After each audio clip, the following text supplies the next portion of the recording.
League of Conservation Voters.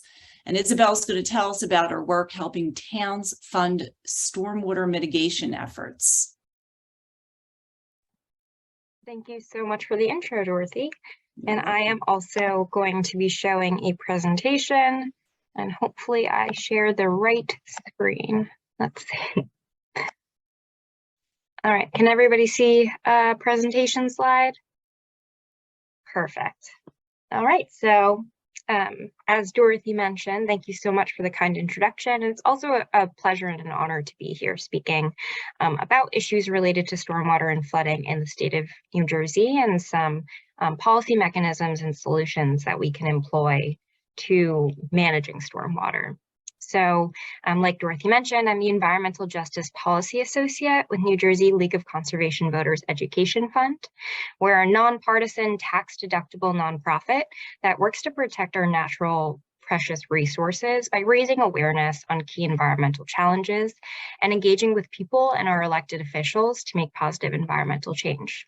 So as part of that work, we lead the Flood Defense New Jersey Coalition, which is a coalition made up of state and local nonprofit organizations that work to protect communities from damaging floods and harmful stormwater pollution, namely advocating for stormwater utilities, which is a policy mechanism that we will dive into further. But for the Flood Defense New Jersey Coalition, these are some of our key steering committee members, as you can see below, who work closely with us on moving these efforts forward in protecting our communities from stormwater and flooding.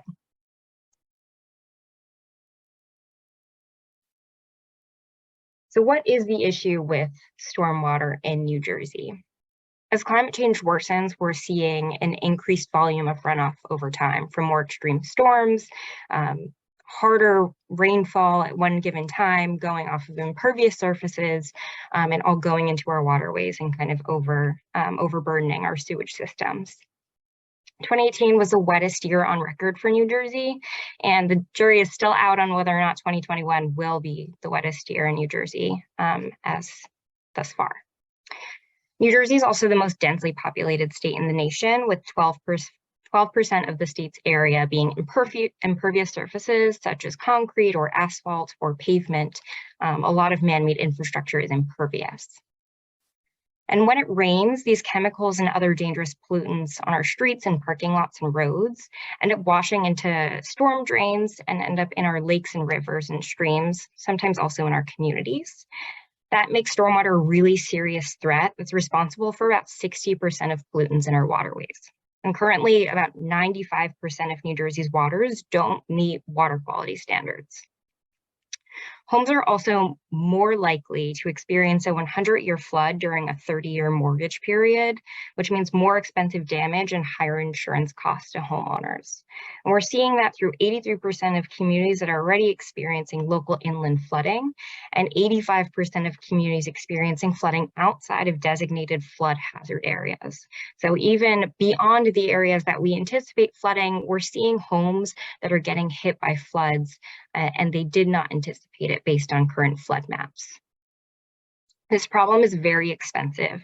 So New Jersey needs $40 billion to modernize its water infrastructure overall, but about $16 billion just on stormwater infrastructure alone. And there's currently no specific funding source or dedicated funding source to address stormwater infrastructure and those needs. So what can we do? There are individual actions that we can take that communities and community members, residents, businesses can all take. And that can include employing things that are pervious surfaces or that mitigate stormwater and runoff, such as rain gardens and tree planting and pervious asphalt. All of that absorbs some of that rainfall and prevents those really sudden rushes of water that occur when there are extreme storms and that cause the issues that we see right now as a result of extreme storms. On a municipal level, we can do all of that all of those same actions, and in addition, improve water infrastructure and sewer and stormwater pipe upgrades can occur there, as well as improvement of stormwater rules and ordinances. So we have to remember that local Local county and municipal planning boards are very, very powerful, and they have the tools that can create more stormwater management policies and rules and regulations that can really protect residents when individual actions aren't enough. And so how are we paying for stormwater management right now? The reality is we're already paying for it, right? We're taxed by our municipality, and some of that money, namely property taxes, partially goes towards stormwater management. So it comes through the general fund as of now for all municipalities. But in 2019, New Jersey passed the Clean Stormwater and Flood Reduction Act, which allows but doesn't require towns or municipalities to establish a stormwater utility. And I'll dive into that a little bit more in the next slide. But essentially what that would be is a separate fund from that general fund, which means that stormwater management wouldn't be paid through property taxes, it would be paid through this utility. And it provides an equitable and stable funding source to address stormwater issues. So how does a stormwater utility work? Well, basically it assesses on each individual parcel of land how much impervious surface there is. And if there is more impervious surface, then you will be charged more. So the idea is that you pay your fair share.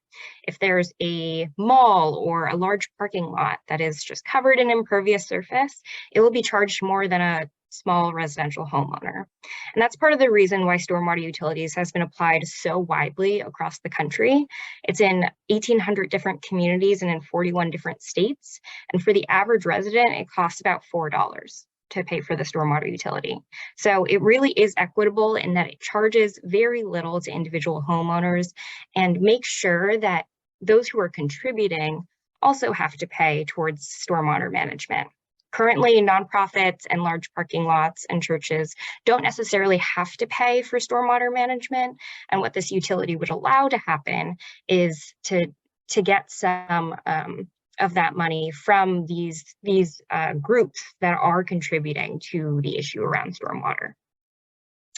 So it is a kind of, the more you have, the more you pay, but that also creates the incentive that if you reduce your impervious surfaces, you can reduce your fee. So the idea being, if, for sticking with the idea of a mall or a parking lot, if you were to employ a rain garden or some other pervious asphalt, something like that, you are able to reduce your fee, which makes it a great market-based incentive for green infrastructure to be implemented on an individual level as well. But all of the funds that are generated from the stormwater utility would also go towards stormwater management and stormwater infrastructure in that municipality and in that area. So that net benefit of all of those funds would protect everybody within that utility's authority or that municipality. So there is, of course, more that I could go off and talk about, but I tried to keep it relatively short. So I would encourage you, if you have time, to check out the New Jersey Flood Defense website. We have additional resources and articles and some stormwater webinars that are there as well. And we are also, our organization and with the Flood Defense Coalition, are working to encourage towns and cities to apply for the Stormwater Utility Feasibility Study Grant, which I'm sure certain people have heard about already, but it has been open for some time now, and they've extended the deadline a few times. And at this point in time, applications are due November 1st. I provided a little bit of background on the feasibility study. It's essentially just evaluating what the stormwater issues are and providing some potential solutions and how to comply with relevant permits and regulations for stormwater. I'm happy to drop that link as well.